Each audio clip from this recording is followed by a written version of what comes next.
This is our presentation on language. So it's just providing you a background of language, and it goes along with our second week in the course. For some scenarios to consider before we jump into all of the information are these questions that sometimes arise in the classroom, a content area classroom. So Vin has difficulty pronouncing TH words. Does he have a speech impediment? Rosa always switches words around in the sentence, saying and writing things like car red instead of red car. Is she dyslexic? My principal just bought us a great software program that drills ELLs in English. If they get 30 drills in a row right, they get rewarded with a little animation where a bunny pops out of the tree and does a little dance. The box the software came in says the students will be speaking English in 3 or 4 weeks. Does this mean our English language learners will be ready for the poetry analysis unit we're starting next month? So these are examples that sometimes arise in the classroom setting, especially with content area teachers who may not be familiar with English language learners and language background, and just the specifics with how one student may be different from another in that regard. So the questions we're going to try to answer throughout this presentation are: what do teachers need to know about languages and why do they need to know it? How can knowledge of language help teachers to think linguistically about their students, curriculum, and classroom instruction? What does it mean to know a language? What do teachers need to know about languages for academic and disciplinary purposes? So let's start kind of at the very beginning. What is language? So David Crystal's definition is that it's a systematic, conventional use of sounds, signs, or written symbols in a human society for communication and self-expression. And it's the ability to use language that separates humans from other animals. So why do teachers then need to know language? And when we talk about teachers, I really do mean teachers like content area teachers and not English, those people who may be supporting English language like development. So content area teachers is always like the lens that we're viewing all of this information through. So Fillmore and Snow identify 5 functions that teachers perform that require the knowledge of language. So we are communicators, we're educators, we're evaluators, we're educated human beings, and we're also agents of socialization. And so because we have these 5 functions, we require a certain level of understanding when it comes to language. So all classrooms are language learning environments. And I know this was a topic that was mentioned last week as well, but it's something worth mentioning again, that regardless of what our content area is, we're always using language. And so our classrooms are always language learning environments. And that language is at the heart of teaching and learning. Clearly, if you're taking a look at those 5 functions that are listed. So teachers then need to think linguistically. And I mentioned the first week of class why I outline our content objectives, but also why I include the language objectives. And it's for this reason, forcing ourselves to think linguistically. The recognition of the importance of language is included in the Common Core State Standards. So language standards are required of all teachers and need to be addressed with their students. So there are 6 language standards that are related to conventions of standard English, knowledge of language, and vocabulary acquisition and use.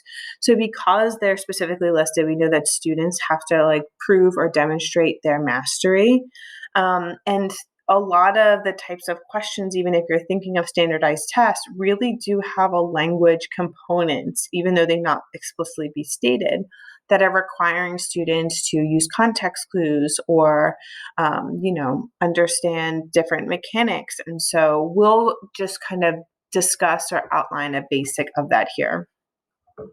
So this continues with the Common Core State Standards, but we see there are conventions of standard English, and they're listed there. There's a knowledge of the language, and that standard is listed there. Vocabulary acquisition and use, and those standards are listed there as well. And so what we need to then, as teachers, understand about language is the subsystems of language. So there are 5 subsystems: phonology, morphology, syntax, semantics, and pragmatics. and I'll discuss those in more details in the upcoming slides. But then there's also lexicon, which is vocabulary, and spelling. And so these are kind of like the basics. Any content area teacher should kind of have a basic understanding of these to support all students in their classrooms. So phonology is the study of sound systems. I always remember this word because I grew up learning phonics, and I'm not sure where all of us in the class stand. Some of us may have gone through grade school learning phonics, and I know at one point we got rid of the system got rid of phonics and said that wasn't the way to teach students, but that's how I always think of phonology. It's like phonics, those sound systems. So the smallest unit of sound in a language is called a phoneme. And a very minor change in a phoneme can cause a complete change in meaning. So the example that I have here is bit versus bet, just changing that I and E, that phoneme in each word now changes the whole meaning of the word. It also addresses the syllable structure and sequence of sounds in a word, so consonant and vowel sounds and how they're arranged in words, especially in the English language. And then there's the knowledge of phonology that helps us understand issues of pronunciation, accents, even dialects that can help us understand that. And then differences in the phonology of a student's home language and English that may lead to difficulties. So one example I always think of is the double L sound in Spanish makes the Y sound, and oftentimes students will struggle with that in English just because they're carrying that over from their home language. Morphology is the study of the structure of words. So the smallest unit that carries meaning or has a grammatical function is called a morpheme, and there can be inflectional changes for that. So if you think of fast, faster, fastest, that ER and faster and the EST and fastest, although very minor changes, are now changing the meaning and even especially the meaning of the word and how it's what its relation to other things. There are also derivational changes, so words that are derived from other words. So we have teach, which is a verb and its own specific meaning, but now we add an ER to that and we've changed the part of speech of the word and also the meaning of it as well. And then this is where we also see creation of new vocabulary words. So one example is compounding, especially when new technologies come out or new items hit the market. We try to label them based off of what we know, which makes sense. So if you're thinking of a sunroof, that's an example of compounding. We understand what a sun is and what a roof is, and this thing kind of includes both. So we're going to compound these words to make a new vocabulary word here. It's also the knowledge of morphology that helps us explain prefixes and suffixes and inflexes and roots. All of that kind of goes into it. We saw an example of a superlative on the last slide, contractions. So having this basic understanding can help us explain these things better to our students. Teach word study lessons such as how to use morphemes to create new words from known words. So teach and teacher, how we then can take our understanding of one word and apply it to another word. And it can also help us understand challenges caused by differences in morphology rules in a student's home language. So how the difference in a home language to English can then be interfering with a student's, understanding in English. Syntax is the study of rules governing the way words are combined to form sentences, and the rules governing the arrangement of sentences in sequences. So a very formal definition that just means it's grammar, right?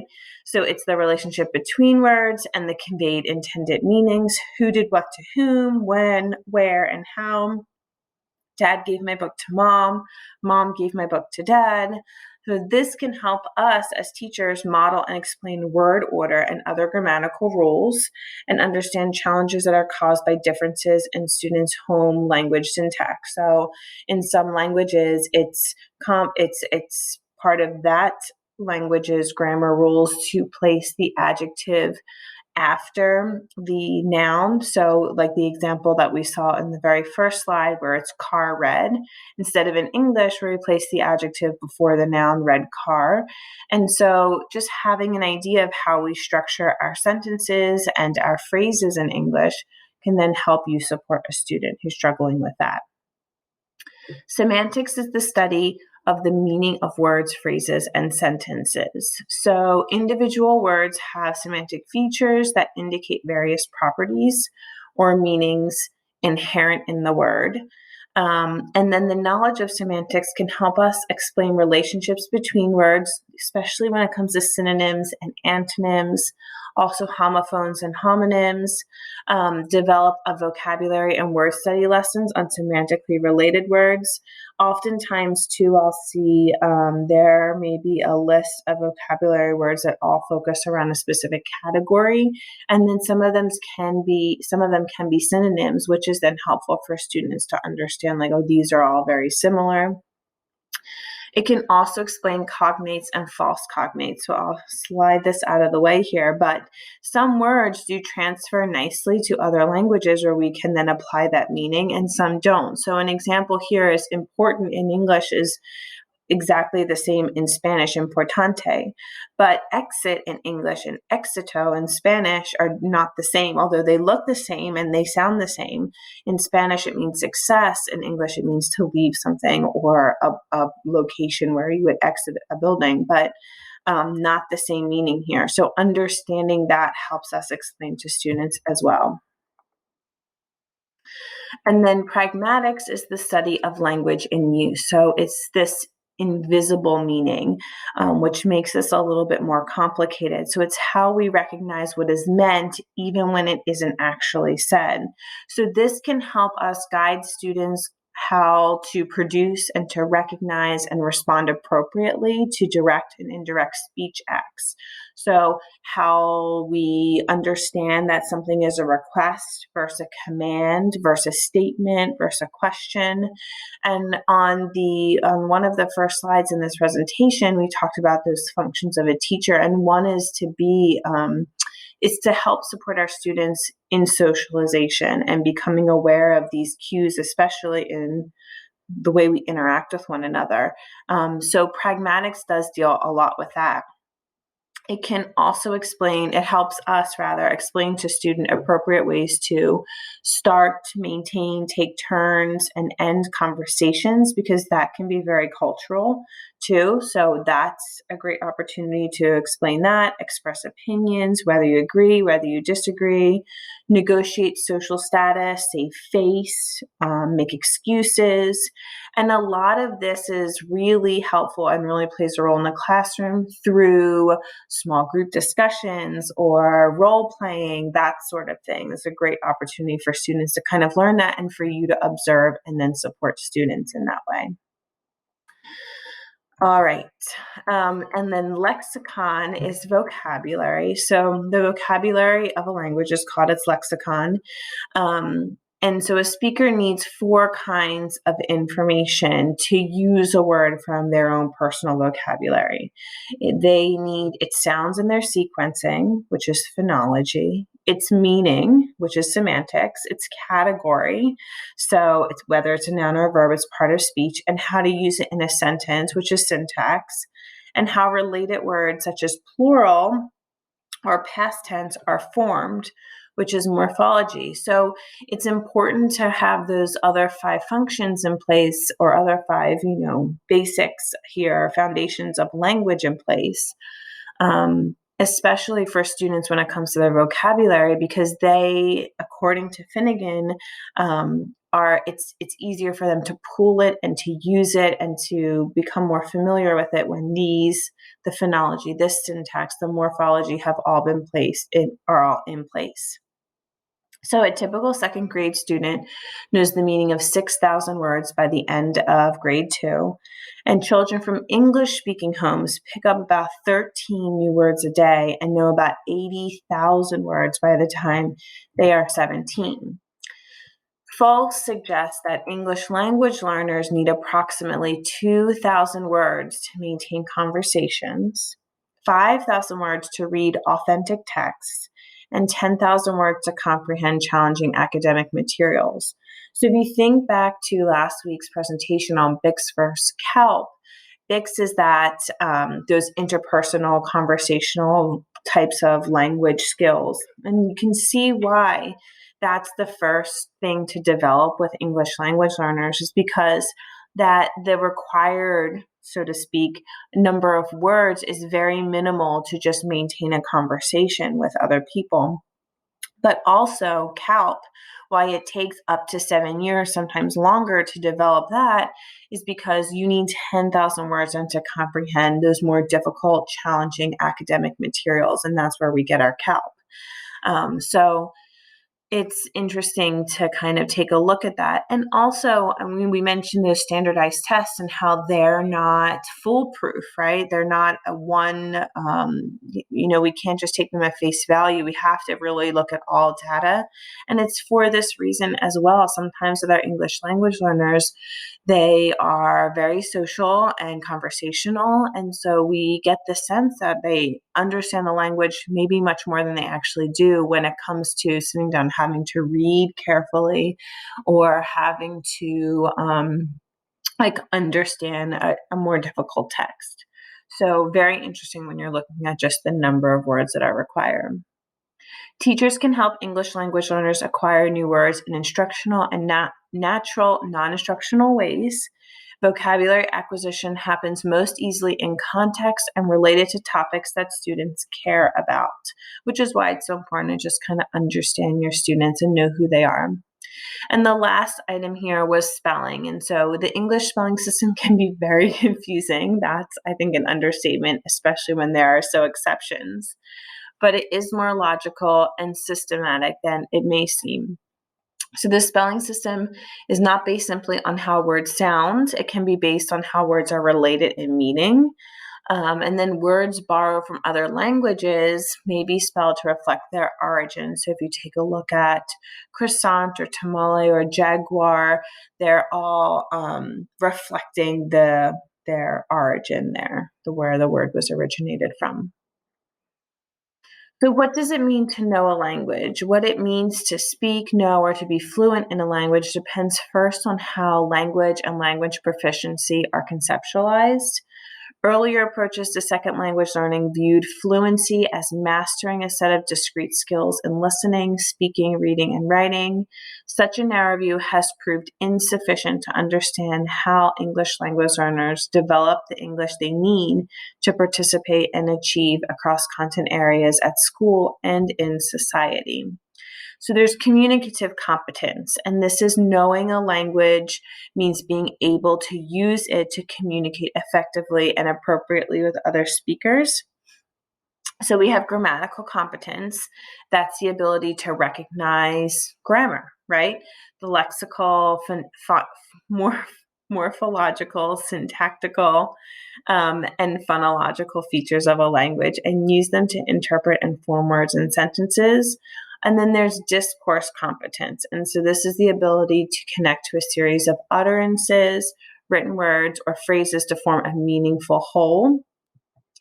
We have sociolinguistic competence, and that's the ability to understand the social context in which language is used, including the roles of the participants. And then strategic competence, and that's the ability to use coping strategies in unfamiliar contexts when you may not understand the rules, and they may need to break down the communication. So having a strategy, so to speak, in place to do all of that. But this can all help us identify cross-cultural differences in the way people use oral and written language.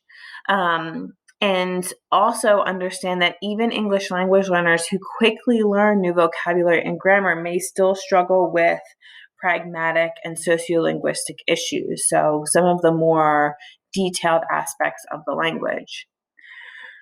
So register and genre are what we're going to discuss next. Register are the variations in language, so including the choice of words and grammar that reflect the social setting or context in which it is used. So the way you speak in a formal setting is not the way that you speak when you're with close friends or family. And the way you write an academic paper, for example, is not the way that you would type a text message. And so that's where register comes into play. Genre refers to goal-related activities, such as the creation of a particular kind of text to achieve a particular cultural response. And the knowledge of both of these can help us understand what makes a personal narrative, and a science lab report an actual lab report. So there are lexical and grammatical features that are more explicit, that need to be made rather more explicit to English language learners. So really trying to highlight the difference. Like, it's okay to use this type of language and these terms when you're writing in this formal way, but maybe wouldn't be appropriate if you're writing to a friend.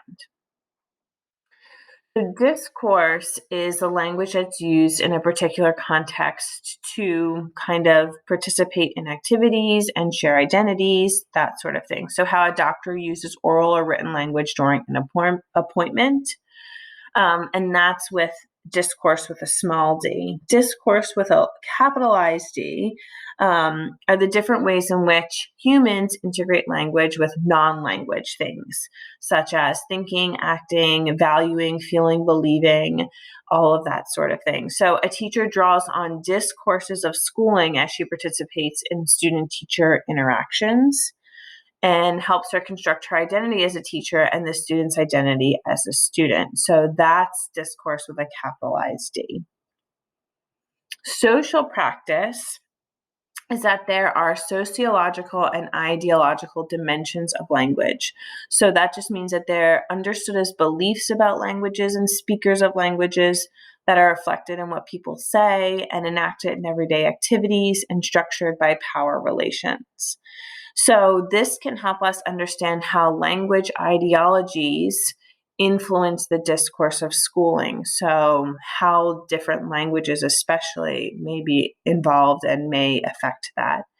And challenge and potentially transform language ideologies that are not equitable for English language students. Especially in this last note here is it's particularly important how ELLs come to see themselves and view themselves, but also how they view their home languages and their educational opportunities in relation to English speakers through discourse practices at school. And so this can be a much larger issue than sometimes what we are able to do in our classroom, but really building a positive, supportive environment for our students so that they don't feel like they're already placed at a disadvantage because of their language.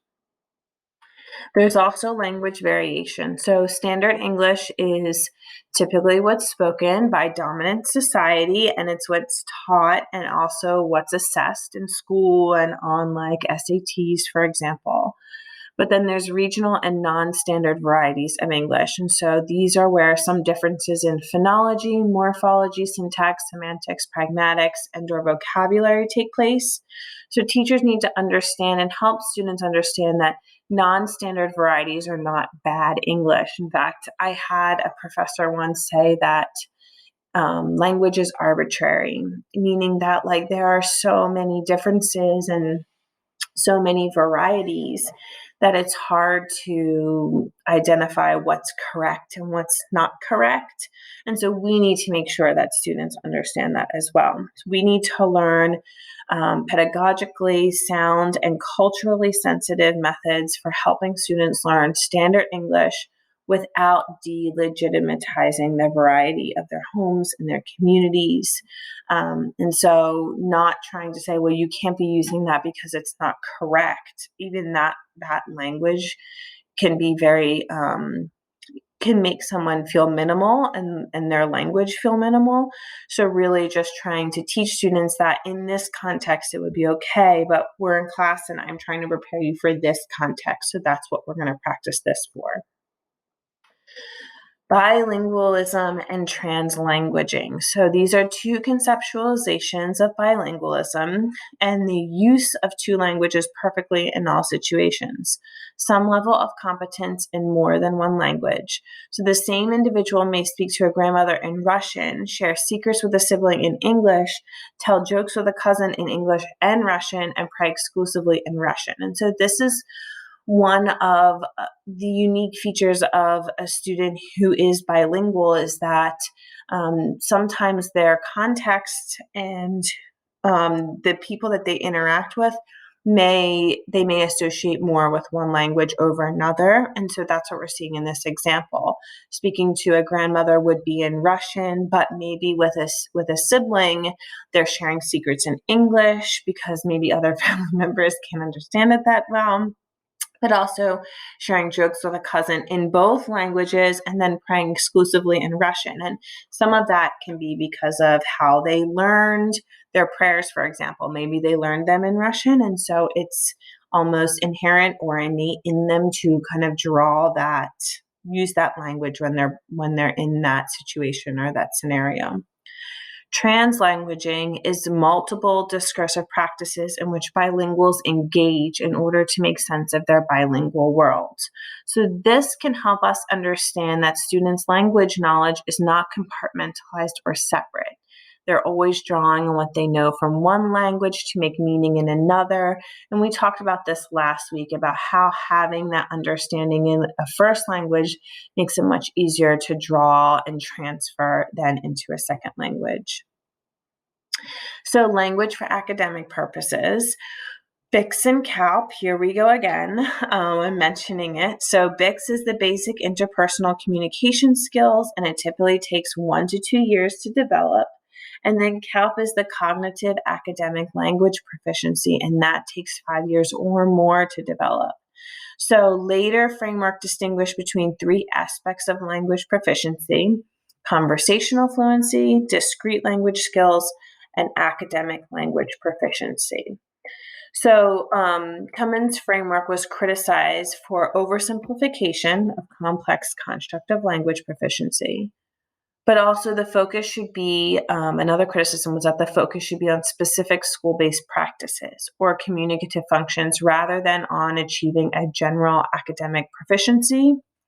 Language and academic discourse is learned by all children through literacy. There's no single unified type of academic English, which is another criticism. And the last one here was the construct of academic language is too simplistic or fuzzy or unhelpful to guide instruction. So overall, it seems like there's some oversimplification. So language for academic success in language arts, math, science, and social studies. We know educators struggle to define academic language in a way that's precise and consistent because oftentimes this is just oversimplified or insufficient. So we know that academic language functions could be to seek information, order, infer, solve problems, classify, justify. In fact, if you've taken a class on that's involved lesson planning and writing out your objectives that you plan to address throughout a lesson, we see a lot of these terms that are used. And so it's very similar to that. But are these functions unique to just academic language? How about kids organizing and playing a soccer match out on the playground? Couldn't that be also academic language, so to speak? So some efforts to determine what's exactly academic language have focused narrowly on vocabulary. And there's this recent trend to distinguish 3 tiers of vocabulary. So the first tier would be basic words. So like block, baby, happy. Sometimes those are considered sight words. And then you have tier 2, which is more sophisticated words of literate language users. So coincidence, absurd, fortunate. And then the third tier would be words from specific content areas and domains, so isotope, refinery. And then advocates for direct vocabulary instruction, because there are some people who believe you should be directly teaching vocabulary, and others that think that vocabulary happens just in natural settings. But advocates for direct vocabulary instruction argue that focus should be on tier 2 because these are high use words, and lower level English language learners will need ample opportunities to support to learn the tier 1 words. And many tier 1 words have specialized meanings in tier 3, such as table, face, plate, tissue, that sort of thing. While vocabulary development is, we know, very important, language learning for academic success goes well beyond learning new words. So this brings us to TESOL and our WIDA standards. There's been an attempt to delineate what academic language proficiency means for English language learners, being able to communicate for social, intercultural, and instructional purposes within the school setting. And so this goes along with communicating information, ideas, and concepts that are necessary for academic success. And this also represents a more current view of language. So it delineates the different kinds of language demands that are typically associated with different content areas, and focuses on academic language as a single unifying construct. So the focus really should be on how language and literacy are actually used in the classroom for teaching and learning specific academic subjects, and finding ways to help English language learners learn and use these correctly and appropriately in academic settings. So if you take a look on these last two bullets here, why specifically using our language objectives, like I've been doing for each week, is really important, because now we're taking a look at what we have in our lesson and what we were going to do regardless, what activities we had planned regardless, and thinking, what language requirements are there here? Are they going to have to discuss? Are they going to have to write? Are they going to have to, whatever it may be? Are they, what are they listening to? So that we can already kind of see how they're going to have to practice some of these skills in our own classes and be mindful of that. So we have the WIDA language development standards and TESOL English language proficiency standards. So these are all here. So the first standard, let's start with that. English language learners communicate for social and instructional purposes within the school setting. So this is what we're asking for our students. English language learners communicate information, ideas, and concepts necessary for academic success in the content area of language arts. And then the same standard for number 3, but in the content area of mathematics. And the same for standard 4, but in science. And the same for standard 5, but in social studies. So really, if you're looking at these standards, it's stuff that we're already doing in our classes, but we're now making it accessible to English language learners through different methods or techniques. So academic and language demands. McSwain and Rolstead introduced the concept of second language instructional competence, and it's an alternative to the problematic construct of academic language proficiency. So this refers to the stage of second language development at which the learner is able to understand instruction and perform grade level school activities in their second language alone. So teachers can focus on specific tasks and ask themselves, what is the amount and type of linguistic proficiency that's required for the student to engage? And what level of oral and written language is required for students to understand the language of instruction sufficiently at this moment? And keep in mind, too, you're rarely doing this on your own. Typically, there's a language development teacher, a TESOL teacher, for example, or ESOL or ESL, depending on what your district is referring to it as. But that person is also there as a resource. So these questions are just meant for you to kind of take a look at a lesson plan, for example, and ask yourself, what am I asking this person to do? And the reason why I've separated this from our SIOP presentation is because while this is giving you the background, SIOP then gives you the techniques to carry that out. So in conclusion here, some things to kind of think about as we're walking away from this. The knowledge of language is relevant to many roles teachers play as communicators, educators, evaluators, educated human beings, and agents of socialization. Knowledge about the subsystems of language, language variation, and bilingualism is needed to value non-standard varieties of English and other languages students speak while helping students develop standard English. When teachers understand what it means to know a language, they can help their students develop the communicative competence that's needed for social and academic purposes in school and beyond. And sometimes with this bullet, it is important as a teacher to ask yourself, might they need to know this, or what's my reason for teaching this? And sometimes that may not align with the student, and so it's just also important to keep your students' interests and concerns and post-secondary, for example, goals in mind, as you're considering all of this. Teachers can think linguistically and to identify the specific language demands of different academic tasks and how to best help students meet these demands.